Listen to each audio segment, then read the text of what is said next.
I've learned to become much more gentle with myself over time. I think a year, 5 years ago or 7 years ago, I was like, you didn't, bad day, Jesse. He'd look in the mirror and slap himself and then go back to the a work. version of that. And I think over time, I'm like, yeah, you know what? Like, and it's something I try to coach everyone I work with, especially the younger entrepreneurs. I'm like, hey, you got a bunch done this week. Like, did the ball move forward? Did it not go backwards? And I love the pushing a boulder up a hill analogy. I'm like, you know what? If you're pushing a boulder up a hill, if you keep it in the same place or get it forward a little bit, that's progress. What's up, everyone? I'm Alex Lieberman. And I'm Sophia Amoruso. Yo, this is Jesse Pujji. And this is The Crazy Ones.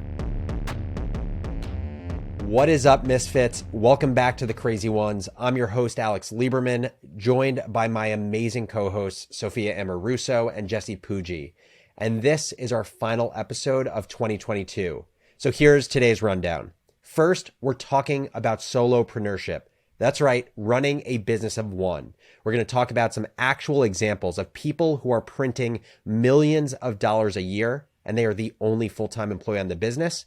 And then my co-hosts are going to duke it out, arguing the for case and the against case of running a business of one. Then we're going to talk about time, how my co-hosts manage their time, how someone on Twitter I found is running $1 billion business and they have 3 things on their calendar in a given week, and the strategies that we have to spend our time as intentionally as possible.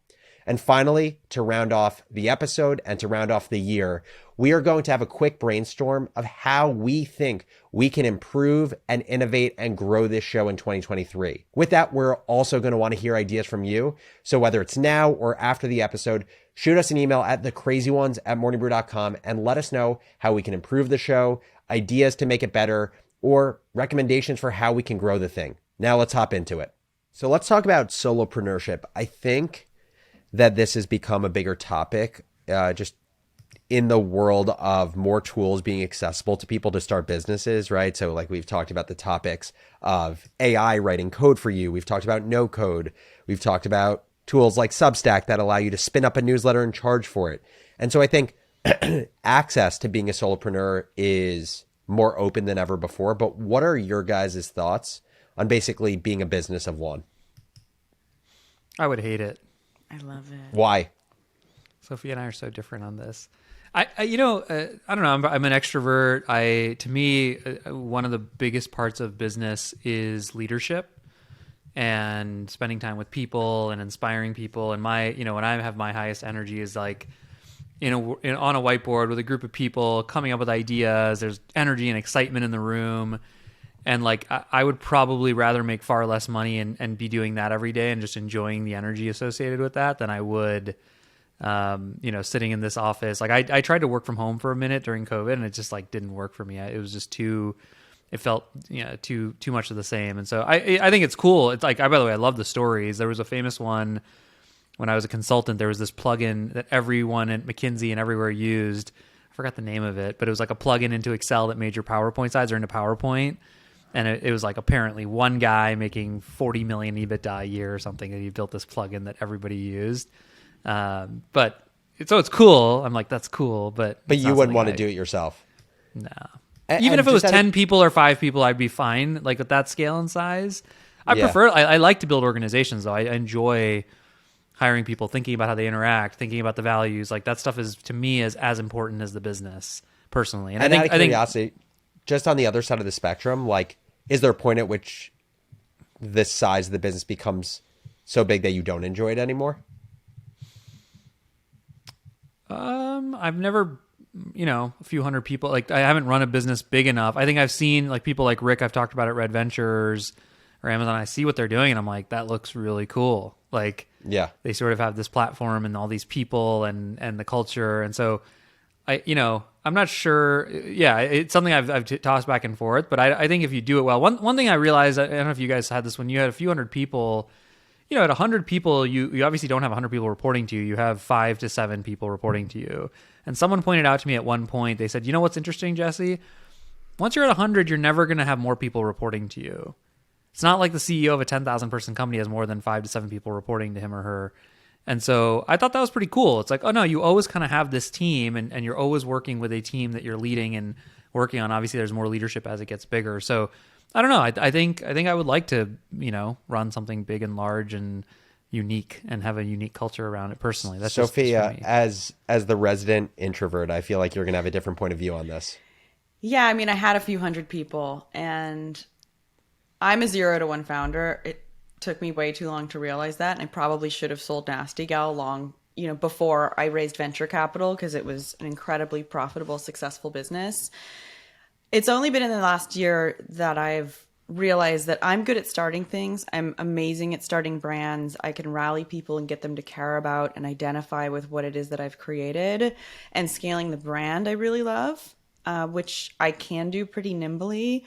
But actually operating the business is really challenging for me. And so over the last year, I mean, I pretty much have a business that it's me, and I have an assistant, and then I have one person in New York. And for the scale of the business, it may as well be a one-person business. I think there's a great opportunity out there, and Alex, you can talk about this in greater detail, for creators to spin out more than just, YouTube videos and TikTok videos. You can create an audience on those channels and through the press. Most of how I became someone who people follow wasn't because I was an influencer. I got a following because I was doing things mostly in the real world with the book and promoting it, and a lot of inbound out of, not growing it through creating videos. Video wasn't even a thing on Instagram. And from that, creators can publish books, they can have Patreons, they can have memberships, they can have private things for their communities, they can, host a, Twitch, are they called channels? Stream, events, books. There are so many opportunities to monetize as a business of one. I think what becomes challenging for any business of one is that when it's successful, you spoke with Cody Sanchez, I interviewed Ryan Holiday recently. All of these people, Mr. Stoic, I'm sure started by himself. But once something gets big enough, you need people to help produce you because you're creating so much content. The course creators, Amy Porterfield and Jasmine Starr, who have inspired me and I've learned so much from, they started, an online course, which feels like maybe something that could be, passive income and really, high margins. But over time, you really want to scale that. It's challenging to do without a team. Yeah, I feel like the most successful solopreneurs turn into entrepreneurs. Like you're like a solopreneur until you realize that something has enough opportunity to not be a solopreneur, unless you've made the very intentional choice that you don't want something to get above a certain size because maybe it's just so profitable that you hate actually everything that Jesse's talking about, like leadership, hiring, management, and growing your net worth by another comma or another zero isn't worth that work. And you just want to continue to print money with a lifestyle business. But I just want to double down. By the way, hold on. It's not a new concept, though. I mean, one thing we should, many, many eons ago, I was a consulting kid and a hedge fund hired us to project the amount of domain names that would exist one day. This is a true story. And there's, we looked at basically how many companies are there in the US. And so just guess how many, there's 4 categories. There's large corporations, there's like mid-market, there's SMB, and then there's what they call SOHO, which is small office, home office, basically single person businesses. The original SOHO. How many of those would you guess there are? This was, by the way, in 2007. Of the last group, number 4? Yeah, number 4. Sophia, you go first. 15 years ago? Without technology, are we including consultants? It just means that in the IRS they say they're a one-person business. 5 million. It was 18. Oh, go. Sorry, shit. 18 million. That is so much higher than I was going to guess. Notaries. I mean, it must be clear, right? I mean, this is the land of entrepreneurship. By the way, that number is probably like 25 now with all these creators and everything, but it's not a new thing at all to be a solo entrepreneur. Yeah, I agree with that. And I actually also think solopreneur for a lot of people is a misnomer. I think there are very few, at least if you're talking about a digital solopreneur, where it's like truly one person. I think a lot of times it ends up turning into you have a VA in the Philippines, or you have like an agency that's part-time helping with you. There's a guy, and I sent you this article earlier, Pieter Levels, who I look at what he's done, and it's funny, like this is just the type of shit that gets me very excited. He went through this project starting in 2014 of launched 12 businesses in 12 months. And a lot of it was to do rapid testing, learn how to test businesses to know if they're going to reach market fit or not. And also to not build for perfection and just put things out into the world, because he said that was a big block for him. And I don't think he actually ended up creating 12 businesses. He created 7, and they're all over the map of what he created. He created Play My Inbox, which was a site that would pull, and because his friends would share music with each other over email, it would pull music recommendations over email, add it to like a single website view where you could play all the songs that friends had recommended to him. He had one, this is my favorite, gofuckingdoit.com, which was you set a goal for yourself, you set a date, and you set an amount of money you're wagering. And if you do not hit that goal, you pay the site for not hitting the goal. And so that was one. His most successful one, he has 2 really successful ones, Nomad List and Remote OK. So he's a digital nomad. He's been traveling all over the world. And so a lot of the things he's built have been around kind of the digital nomad, remote worker lifestyle. Remote OK is simply a job board for remote only roles. And Nomad List is amazing. It's organized by city, how good hundreds of cities in the world are for digital nomads. So it ranks on like, how is the community there, weather, all these things. He's going to do $2.7 million this year. And his margin on his biggest business is 94% pre-tax. And the only employees he has 1 customer support contractor part-time, Isabel. He has a moderator for a Slack group because he has a remote worker Slack group. And then he has a DevOps guy who's part-time, and that's it.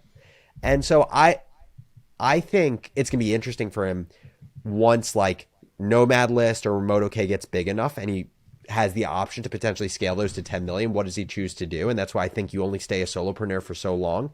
But I think it's amazing, this idea of just like the gap between idea to thing in the world just continues to get smaller and smaller. And I get so excited about that. And I think people consider entrepreneurs to be people that have businesses, right? That typically business owner sounds like someone who opened a laundromat or, often kind of like these family businesses. And today, everyone is an entrepreneur. Today, everybody's a brand, right? You're a brow artist, like you have an Instagram account and you like named your brow artist business and you're the only person doing it. Like you're a lawyer just for entrepreneurs and you've got a whole brand. Jesse, there's a woman who we've worked with who has that. You're an SEO expert. You're an agency, but it's just you, but you want to look bigger than you are. Like you're a dog walker, you're a nurse and you do Botox and filler. Like your Instagram is like, you're literally a nurse, but your Instagram is like, look at how good the lip filler that I can do is. Dr. Pimple Popper. Also content creators, right? Freelance creatives, designers, they're an agency and they're not scaling up when they get a job. Like they're doing the whole thing, but they give it a website that has a brand name. And this is all very new. Also that businesses of one can market themselves digitally in ways where it was so much more fragmented. And, search was so much more challenging. And you can discover these people on Instagram. Instagram is incredible SEO, by the way, which a lot of people don't talk about for business. And if you optimize your bio on Instagram, someone's going to type in brow artist and they're going to find you and they may hire you. There's a lot of themes that I think coming up that are interesting in what we're discussing. I think one is, especially for all the misfits listening, like, man, there's just no type of entrepreneur. It's like one of my, like they come as they're in so many shapes and sizes, different expertises, different scale, different desires, and I think that's the second thing, which is like, just decide what you want and go do it. It's not there's no right. I think one of the things early entrepreneurs, a lot of people I coach and talk to, like, am I doing it right? Is this the right way? And like, it's so hard to let go of that and say, no, there's no right. Just, if you're successful, do what you want. What do you want this to be, right? What's your choice? What are you trying to make it? I think that's another one. And then I think the thing, Alex, you pointed out, and I kind of had a similar experience last year for myself. And Sophia, you said 0 to 1. Getting that thing started is so powerful. Like, it was a good lesson for me after running a business for 10 years.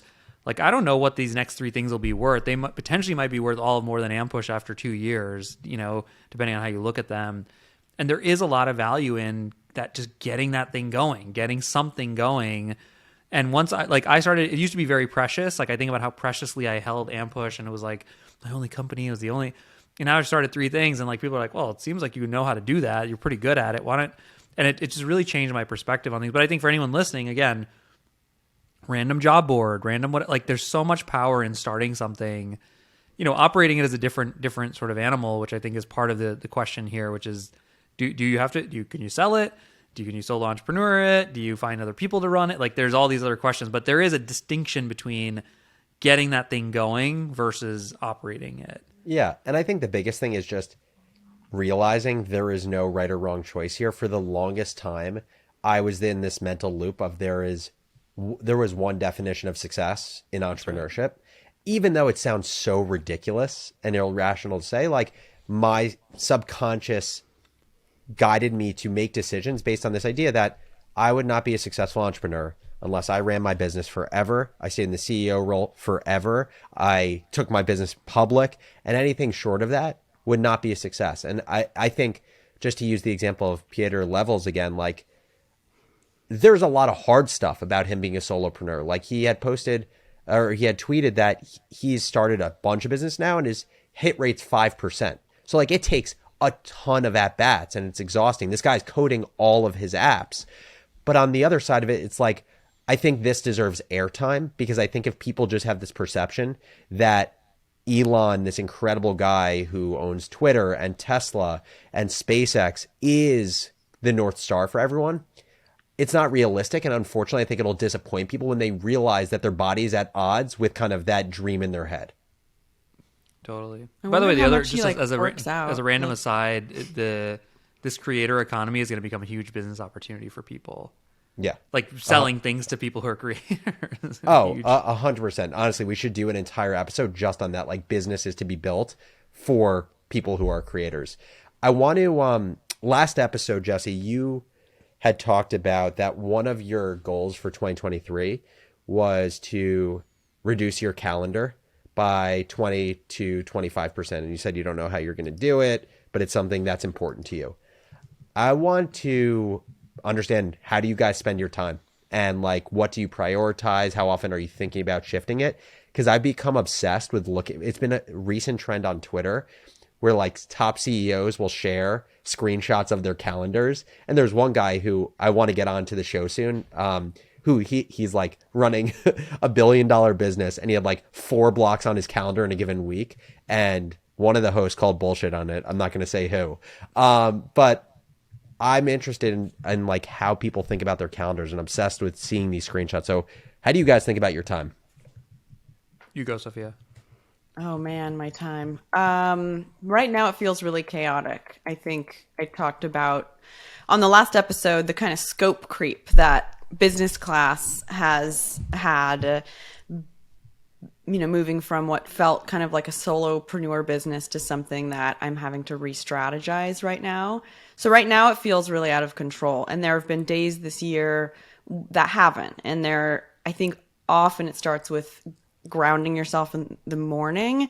And I'm not the person who wakes up, I'm not the person who wakes up at the crack of dawn, yawns and stretches like you see in the movies. You're not the 4 a.m. cold in plunger? my like perfect pajamas with like my hair done on Instagram, right? And makes their bed perfectly. I'm still asleep at 8 o'clock most days. Makes them feel so good about their day, and jumps in an ice bath while doing box breathing and using an ice roller on their face, and then sits in silence for an hour drinking their tea and journaling, and then meditates. You don't at all seem annoyed yoga. By these people. I think it's a scam. I think it's really dangerous to inspire people with a lifestyle or a morning that takes 3 hours, and unless you can go to bed at 9 p.m., it's not possible for most of us, and it makes most of us feel bad. Half of us are inspired by it, and then the other half of us are like, how is that even possible? What am I doing wrong? How could I even have a productive day if that's not how I'm starting it? But I've done kind of glimpses of that. And this year, the days that have really grounded me are going to yoga at 7:30 in the morning. I'm like out of bed at 6:45. I'm driving like. So you just said you hate these people, and now you're saying you do It's literally just yoga. It's just yoga. If you can do like realistically, if you can do one thing at the beginning of your day that grounds you and makes you feel accomplished, that's it. I do yoga at 7:30 in the morning. I shower right afterward because there's showers there from 8:30 to 9, and then there's a blue bottle nearby, and I go like jack up my system on like 2 like double shots of cappuccinos, and then I'm home by 10, or I take phone calls from Blue Bottle. And I mean, what I would like to do is stack my calls to more than like 2 hours a day, but I 2 hours at a time and taking short breaks in between. And for the second half of this year, I have had days where I don't have calls and days where I do have calls, and that's been amazing. Right. Fridays, we record the podcast. I actually shower and put makeup on. So after this, I'm going to go make content and do some Instagram reels and just take advantage of the fact that like I'm not wearing pajamas because I work from home. But not every day is like that. Well, and just to ask a question around kind of like the more macro level, and then we'll dive in. How many hours a week do you think you're working? You want me to look? Yeah. Probably like 40. I mean, okay. Thinking about it, it's like 100, but that's just anxiety. So let's say it's 40. Spinning out. Let's see. How much of that 40 do you think is business class? 6, 8, 6 10. hours. It feels like so much. Well, that's on calls, probably like 5 hours of calls. And then there's so much inbound copy, design, kind of like approvals of communications with students, writing my newsletter. That's kind of part so how of much do you think all of that is? I mean, maybe like 10 hours, but it feels like 100 for some reason. And then interesting. I also talk to entrepreneurs and make investments. I create content. We record the podcast. I do calls on the intro app and mentor people. I'm working with an ads team for business class and reviewing, creative for that and updating copy. I still write pretty much all the copy because I cannot figure out how to delegate my voice. I'm doing influencer stuff. I have a partnership with Notion, a partnership with SurveyMonkey, a partnership with PMI International, which is a project management organization. Like that's all just going back and forth with goes. So you have a lot of things. It's a lot of context switching. Yeah, I was going to say, it seems like you have a ton of context switching. So first of all, are there any things that you do to your calendar to try to make context switching easier? Like, are you working on all of these things all days of the week? Are you blocking out certain times for the type of work that's most annoying in your day to get that done first? Like, do you do anything to help yourself with all this switching? I put on my calendar, after this, I'm going to record content. If something's due to a brand that I'm creating for a partnership, like that's on the calendar. And if I have to create content for that and it's due on Wednesday, Monday it's on my calendar. And my assistant's here and he is amazing, Tyler, and helps me kind of organize myself, prepare for that. We're looking at, hashtag, add all the things that you have to draft. There's such a level of detail for that stuff. But right now I would probably ask advice of you two on how I could better optimize that, because as an ADD entrepreneur with a lot going on, I think I could use some inspiration. Jesse, what do you think? Advice, or you want to hear what I do? So one and the same. Yeah, maybe share what you do. Maybe, I don't know. Everyone has to figure their own. I mean, the advice, like I've learned to become much more gentle with myself over time. I think a year, 5 years ago, or 7 years ago, I was like, you bad day, Jesse. He'd look in the mirror and slap himself, and then go back to the version of that. And I think over time, I'm like, yeah, you know what? Like, and it's something I try to coach everyone I work with, especially the younger entrepreneurs. I'm like, hey, you got a bunch done this week. Like, did the ball move forward? Did it not go backwards? And I love the pushing a boulder up a hill analogy. I'm like, you know what? If you're pushing a boulder up a hill, if you keep it in the same place or get it forward a little bit, that's progress. And like, as long as it doesn't go back, you're good. And so I think in general, for anyone kind of attacking these sorts of things, I think you got to be real gentle and sort of, it doesn't mean you want to get better. You can learn things, but to me, that's like I think that keeps people frozen the most, because they freak out. You know, they're so tough on themselves about it. And I was like that and still am in some ways. But and so how do you approach, given that you have your company Ampush that you're not actively involved with, but it's your baby. You have your 3 businesses within Gateway X. Like, how are you thinking about strategy around time? Yeah. If I don't want to post one of those calendar things because I can't brag about mine. I will say, it's interesting. My calendar is very busy, even beyond the work hour, and I'll walk through it in a second. I'm a little torn because on the one hand, I get a lot done, and I don't just mean, again, work stuff. Like, I play tennis 3 times a week. I like hang out. I put my kids to bed 4 or 5 nights a week. Like, I do a lot, and I'm not generally an organized person. But like, that's one area where people are always like, damn, Jesse, like, because people know me in life and I miss flights and all this stuff. They're like, damn, your calendar, man. Wow. I miss 10% of my flights as a life rule. You're spending too much time in airports if you don't. I miss feel 10% so much of your better flights. for myself. Wow. Yeah. I would not have guessed that, but sorry, continue. So, but anyways, so I am torn, but at the same time, sometimes it feels overly scheduled. So yeah, let me give you my week. I'd say, so a couple of different things I know you've been asking, Alex. So one is, I've tried now on Mondays and Fridays, I do other business interests. And like for Kahani in particular, I'll do the kickoff for the week and the major, what's the meeting, what's the plan for the week or the sprint? What are the various teams doing in sales, marketing? What do we have to get done? So basically, and then in addition, I'll meet with the other leaders of the other businesses on Mondays and Fridays only. So Tuesdays and Thursdays are Kahani days. They're blocked in my calendar. There has to be a very good reason for me to come off that, which is something that, post raising money and kind of focusing on being the CEO, there is something that I did differently. It doesn't mean I won't spend time on those things, but in general, it's a good forcing function to avoid that context switching, of which I have a lot. My general workday, I'd say, is like, well, it's a little different. So Monday, Wednesday, Friday, it's like 8:30 to 6 or 6:30. I'm home by 6:30. I do dinner, and I'm on kid night duties, Monday and Wednesdays and Fridays and Sundays. Tuesday, Thursdays are my late days, so I usually work like 8:30 to 7:30 or 8. I usually don't see my kids. Sometimes I'll just sneak to say goodnight to them. I play tennis on Tuesdays and Thursday evenings. Like Sophia called me yesterday. I was on the courts. And so those are my tennis days. I usually try to work out on Wednesdays also. I have date nights Wednesday, Saturday with my wife that are just kind of like, again, we don't change them very often unless we have to. Friday nights, pizza night with the kids. And I mean, you seem very routinized. Very, very routinized. Yeah, big time. And I think when you have that many stakeholders, like, again, not just in the business side, but on the people side.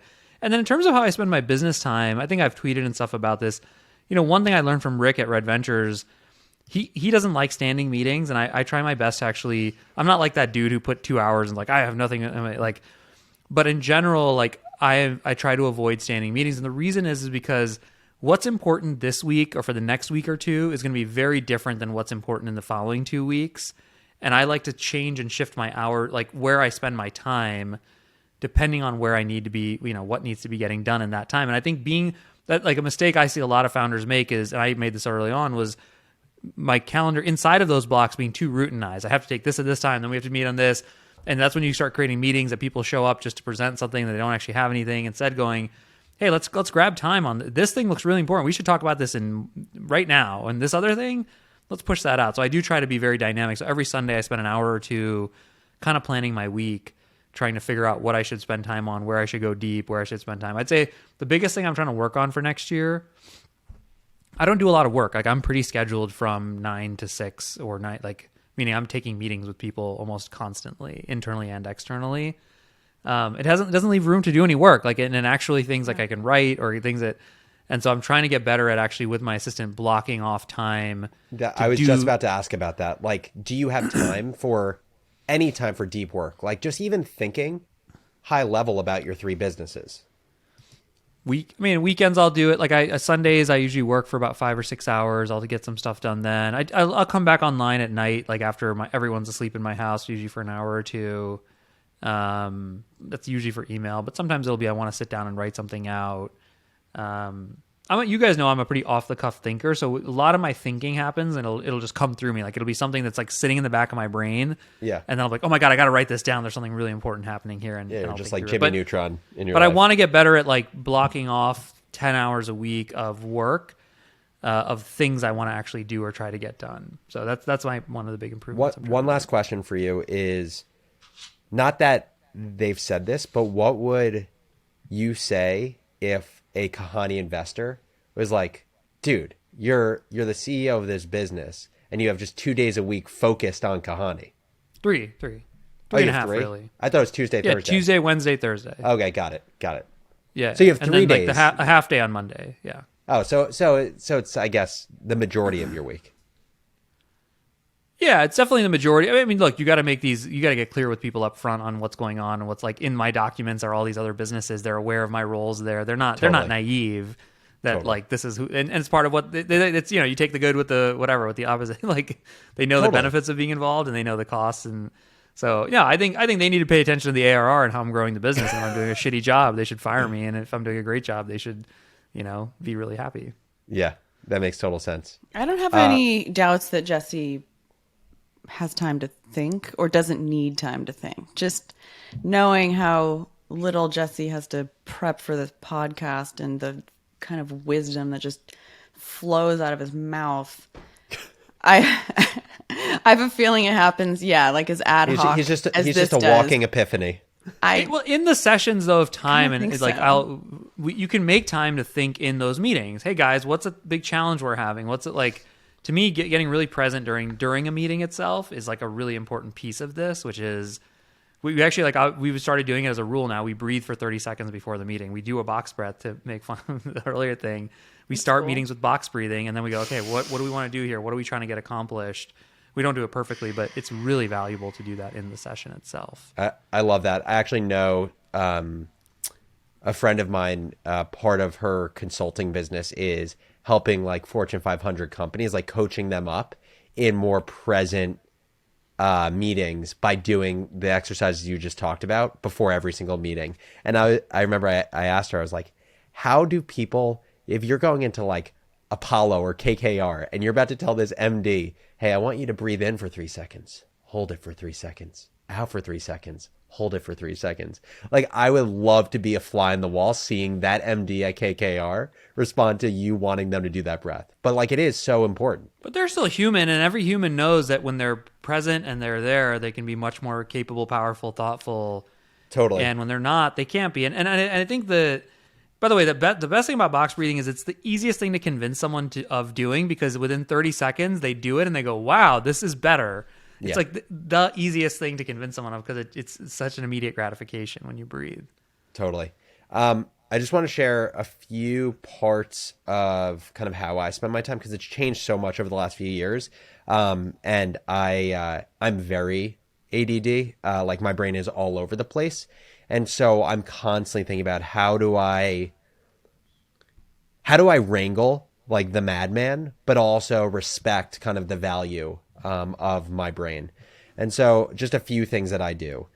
I don't start anything before 9 a.m. because if I don't get my morning routine in, it throws off my entire day. And just my morning routine, very simply, is it's like 7:15 wake up, feed my dog, take my dog out for a walk with my fiance, come back in, have a coffee, and then go and do a workout. And then I start my day after that. And just any day I miss that, I just don't feel as good. Like, it doesn't ever feel as good for me to do a midday workout for whatever reason. Then, similar to Sophia, I try to lump as much content creation together as I can. Said differently, like, I try to lump together similar skills. So I try to do a similar type of action around the same time. So like 60-second startup, my social series, I'll do a dozen of those at once and try to do imposters and TCO on the same day. So I do those things together. And then I try to just batch everything. I try to get to bed before 11 o'clock, because if I don't do that, it throws off my entire next day, because I really try to get 7 to 8 hours if I can. That's another thing I'm working on, is sleeping early. I am not an early sleeper. Yeah, it just... What honestly ends up happening is I end up sleeping later because I need to get sleep, and then I don't do my morning workout. Like that's the trickle down effect. I've found that I'm way more ADD in the afternoon. Like for whatever reason, when 2 or 3 o'clock hits, I just get less productive. And so I really try to have pre 2 o'clock be my more productive hours. And I would say like the hardest transition that I found when I switched from working at Morgan Stanley to going full-time on Morning Brew, and then the transition I made from running the day-to-day of Morning Brew to being the chairman, is I went from every minute of my day was dictated for me to every minute of my day was not dictated for me. So like at Morgan Stanley, it was 6:30 to 7:30 p.m. I am staring at a screen doing trades for 13 hours. I went full-time on Morning Brew, and there was all of the possible things to do on the business, but there was literally 0 in my calendar. And that is an incredibly daunting thing. That same exact thing happened when I went from CEO to chairman. And so it's something I'm still trying to work through. So those are some of the things I do to just manage my schedule. What gives you the most energy, and what is the least energizing? I would say the most energizing things for me are 0 to 1, like building things I'm really excited about. Like I've sent you guys this backyard game I'm playing and or that I'm making, and like the process of talking to the industrial designer about the design of the game, and getting videos from the manufacturer in China, throwing the plungers at the game. Like to me, that energizes me. Like you guys know, I recently built this free startup database where I just curated my favorite startup resources on the internet, like going through the process of figuring out what no-code tools to use, how to connect Zapier to like, it's just like the real life called like hopefully money-making versions of like Legos. Like that's the part I enjoy doing, and I really enjoy creating content. So going back to last episode, as I think about next year, I want more of that in my life. Okay, let's move on to the final topic. And the final topic today it's a little bit of a meta one. I've been spending a lot of time recently thinking about how can we just keep leveling up the show? How can we go from, right now we're, let's call it getting 20,000 downloads an episode on the show to, how do we get to 50,000 downloads as soon as possible? And on the video, how do we grow our YouTube channel faster? So beyond just creating better content always, like to me as a media mind, like that is always gonna be number one. Create better content and good things happen. But how do you guys think about what we can do to improve the show in the new year, have it grow faster? Like no bad ideas. What do you guys think? I think we do longer episodes. longer and more Sophia's free. Look. Well, okay, let me combine it. Longer and more free. Like more, just like a little bit more riffing, a little bit less just sort of like us, the three of us making little speeches. Mm-hmm. Yeah.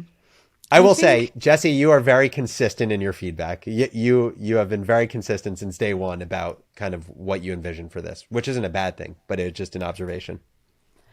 I like, today and in our last show, we're talking about a little bit more evergreen topics like how to set goals, side hustles and how that is different from, starting a business, or what it's like to be, a business of one and who is that right for.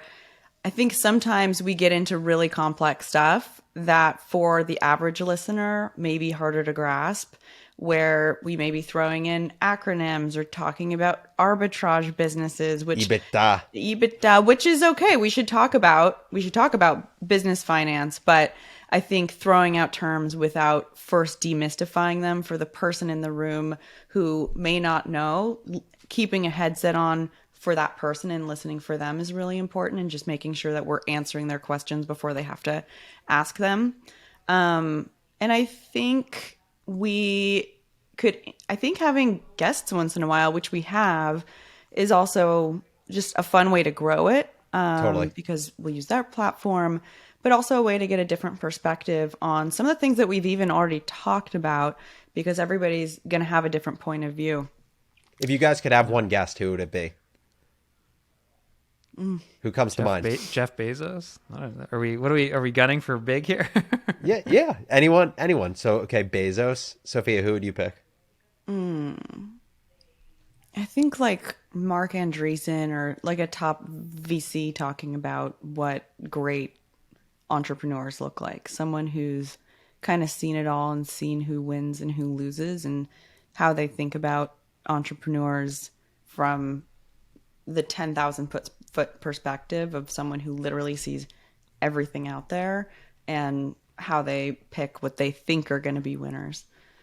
I think it'd be fun to play with different formats, by the way, like me and Sophia only, no Alex, or Alex and Sophia, just Sophia, just Jesse. It would be fun to just play around. Totally. By the way, that's one of the things that I had down, which is, I think, testing formats. So, like, bring back the solo founders journal style, where it's basically like a 10-minute journal entry by us as, like, interesting shit is happening in our businesses, or test out a differentiated interview format, whatever that looks like, or shorter episodes around a specific evergreen topic. Like, for example, if we did something around, I don't know, like end of year reviews, or if we did something around wartime leadership.